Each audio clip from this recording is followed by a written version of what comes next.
Assalamualaikum warahmatullahi wabarakatuh. Kami dari kelompok 6 akan mempresentasikan tentang bab 7 yaitu aktiva.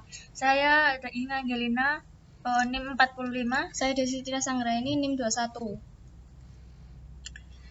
Aset ditentukan yaitu kerangka IASB atau ASB untuk penyusunan dan penyajian laporan keuangan. Aset adalah sumber daya yang dikendalikan oleh entitas sebagai akibat dari peristiwa masa lalu dan manfaat ekonomik masa depan diharapkan mengalir ke entitas.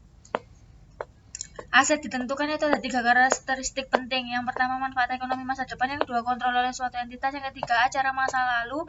Yang terdapat 2 yaitu dapat dipertukarkan atau aturan pengukuhan. Manfaat ekonomi masa depan. Manfaat ekonomi masa depan adalah potensi untuk berkontribusi baik secara langsung maupun tidak langsung terhadap arus kas dan serta kas entitas. Yaitu ada entitas penyerahan keuntungan dan entitas nirlaba terhubung dengan sumber daya ekonomi, yaitu ada kelangkaan sama utilitas. Manfaat ekonomi masa depan yaitu aset adalah suatu yang ada sekarang, memiliki kemampuan memberikan layanan atau manfaat saat ini atau di masa depan. Bedakan antara objek sebagai gedung atau mesin dan layanan atau manfaat yang terkandung di dalamnya. Manfaat ekonomi harus dikendalikan oleh entitas. Hak entitas untuk menggunakan atau mengontrol aset tidak pernah mutlak. Kepemilikan seringkali berbarengan dengan kontrol, tapi ini bukan merupakan karakteristik penting dari suatu entitas. Tidak bergantung pada penegakan hukum. Acara lampau yaitu kontrol sebagai hasil dari peristiwa masa lalu. Acara dapat diartikan dengan berbagai cara, yaitu kontrak eksekutori. Dapat dipertukarkan, yaitu beberapa orang berpendapat bahwa karakteristik esensial keempat adalah bahwa aset dapat dipertukarkan, dipisahkan dari entitas. Dapat dipertukarkan yaitu ada marginal, barang yang tidak dapat ditukarkan harus kekurangan nilai ekonomi karena pembelian atau penjualannya harus selamanya tidak mungkin dilakukan, dan dengan demikian tidak ada harga pasar untuk barang tersebut yang pernah ada. Niat baik yaitu tunduk pada evaluasi bukan pengukuran. Pengakuan aset itu luas dan waktu pengakuan aset penting karena dapat memiliki konsekuensi ekonomi bagi penyusun dan pengguna laporan keuangan. Pengakuan aset yaitu mengenali aset di neraca melibatkan aturan pengakuan, yaitu konversi dan pernyataan otoritatif, yaitu kriteria pengakuan ada 2, manfaat ekonomi masa depan pasti besar dan aset tersebut harus dapat diukur dengan andal. Pengakuan aset yaitu kriteria pengakuan masa lalu, ketergantungan pada hukum, penemuan substansi ekonomi dari transaksi atau peristiwa, penggunaan prinsip konservatisme, antisipasi kerugian tetapi bukan keuntungan. Pengukuran aset. Semua elemen akuntansi dihubungkan dengan pengukuran aset laba berdasarkan dari pengukuran perubahan aktiva bersih.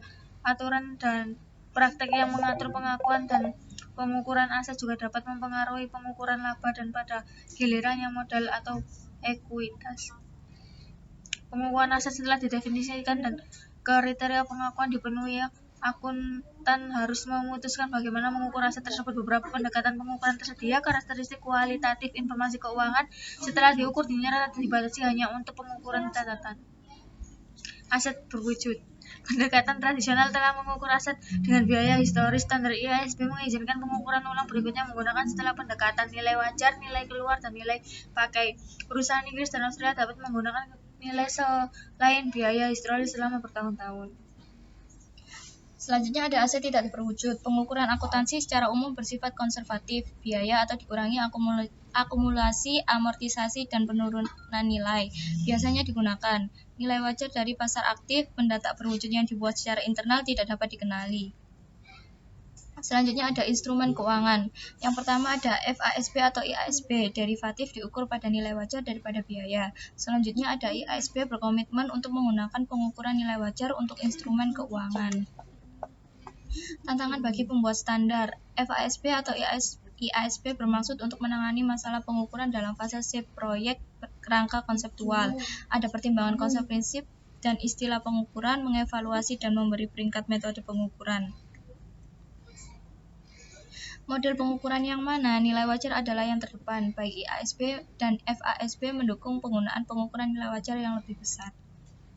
Bagaimana menghitung pengukuran nilai wajar? Berbagai teknik penilaian untuk menghitung nilai wajar. Ada pendekatan pasar, harga yang dapat diamati, data transaksi aktual.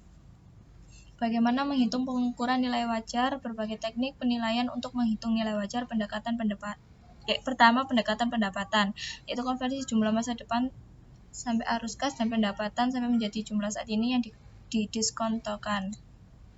Yang kedua ada pendekatan biaya, jumlah yang saat ini diperlukan untuk mengganti kapasitas layanannya atau biaya penggantian saat ini. Selanjutnya, evaluasi harus menekankan masukan pasar, asumsi dan data yang akan digunakan oleh pelaku pasar dalam estimasi nilai wajar mereka. Bagaimana menghitung pengukuran nilai wajar? 3 level hierarki untuk input, yaitu level 1 harga kuotasian untuk item identik dengan pasar aktif tanpa penyesuaian. Level 2 harga kuotasian untuk item serupa di pasar aktif disesuaikan dengan selisihnya. Tingkat 3 estimasi nilai wajar menggunakan beberapa teknik penilaian yang konsisten dengan pendekatan pasar, pendapatan, dan biaya. Masalah bagi auditor, mengaudit nilai wajar menimbulkan kesulitan karena memerlukan penerapan model penilaian dan seringkali penggunaan ahli penilaian. Masalah bagi auditor perlu memahami proses pengerusahaan klien dan pengendalian yang relevan untuk menentukan nilai wajar, membuat keputusan tentang apakah metode pengukuran dan asumsi perusahaan klien sudah tepat dan cenderung memberikan dasar yang wajar untuk pengukuran nilai wajar, menghargai PO. Masalah auditor selanjutnya ada potensi kegagalan perusahaan akan mengakibatkan tindakan hukum terhadap auditor yang gagal melakukan pendekatan audit terhadap nilai wajar aset dengan tepat. Sekian dari kami. Barangkali ada yang didiskusikan dispada. Maaf kalau ada salah kata. Wassalamualaikum warahmatullahi wabarakatuh.